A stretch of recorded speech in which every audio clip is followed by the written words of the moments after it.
And I look at the whole religious scene today, and all I see are the inventions and ministries of man and flesh. It's mostly powerless. It has no impact on the world. And I see more of the world coming into the church and impacting the church rather than the church impacting the world. I see the music taking over the house of God. I see entertainment taking over the house of God. An obsession with entertainment in God's house, a hatred of correction and a hatred of reproof. Nobody wants to hear it anymore. Whatever happened to anguish in the house of God? Whatever happened to anguish in the ministry? It's a word you don't hear in this pampered age. You don't hear it. Anguish means extreme pain and distress. The emotion so stirred that it becomes painful. Acute, deeply felt inner pain because of conditions about you, in you or around you. Anguish, deep pain, deep sorrow, agony of God's heart. We've held on to our religious rhetoric and our revival talk, but we've become so passive. All true passion is born out of anguish. All true passion for Christ comes out of a baptism of anguish. You search the Scripture and you'll find that when God determined to recover a ruined situation, He would share His own anguish for what God saw happening to His church and to His people. And He would find a praying man, and He would take that man and literally baptize him in anguish. You find it in the book of Nehemiah. Jerusalem is in ruins. How is God going to deal with this? How is God going to restore the ruin? Now, folks, look at me. Nehemiah was not a preacher. He was a career man. But this was a praying man. And God found a man who would not just have a flash of emotion, not just some great sudden burst of concern and then let it die. You should know, I broke down, and I wept, and I mourned, and I fasted, and then I began to pray night and day. Why didn't these other men, why didn't they have an answer? Why didn't God use them in restoration? Why didn't they have a word? Because there was no sign of anguish. No weeping. Not a word of prayer. It's all ruin. Does it matter to you today? Does it matter to you at all that God's spiritual Jerusalem, the church, is now married to the world?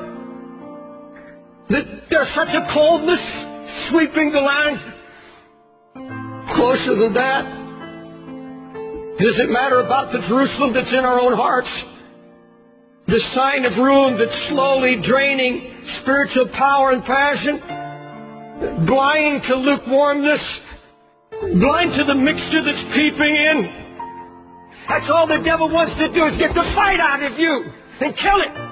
So you won't labor in prayer anymore. You won't weep before God anymore. You can sit and watch television and your family go to hell. Let me ask you, is what I just said convicted you at all? There's a great difference between anguish and concern.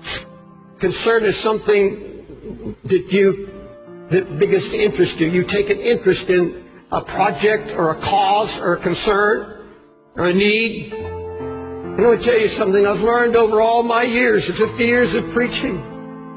If it is not born in anguish, if it has not been born by the Holy Spirit, where when you saw and heard of the ruin that drove you to your knees, took you down into a baptism of anguish where you began to pray and seek God, I know now.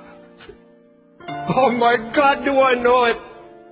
Until I'm in agony, until I have been anguished over it, and all our projects, all our ministries, everything we do, where are the Sunday school teachers that weep over kids they know or not hearing, and they're going to hell.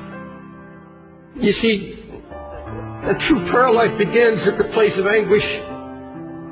You see, if you set your heart to pray, God's going to come and start sharing His heart with you. Your heart begins to cry out, oh God, your name is being blasphemed. The Holy Spirit's being mocked.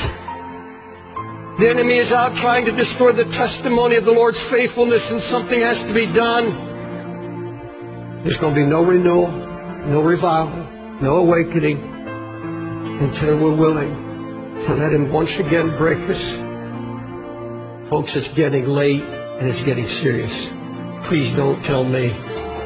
Don't tell me you're concerned when you're spending hours in front of internet or television. Come on. Lord, there's some need to get this altar and confess, I am not what I was. I'm not where I'm supposed to be. God, I don't have your heart or your burden. I wanted it easy. Didn't want to be happy. But Lord, true joy comes. True joy comes out of anguish. There's nothing of the flesh will give you joy. I don't care how much money, I don't care what kind of new house, there is absolutely nothing physical can give you joy. It's only what is accomplished by the Holy Spirit when you obey Him and take on His heart. Build the walls around your family. Build the walls around your own heart. Make you strong and impregnable against the enemy. God, that's what we desire.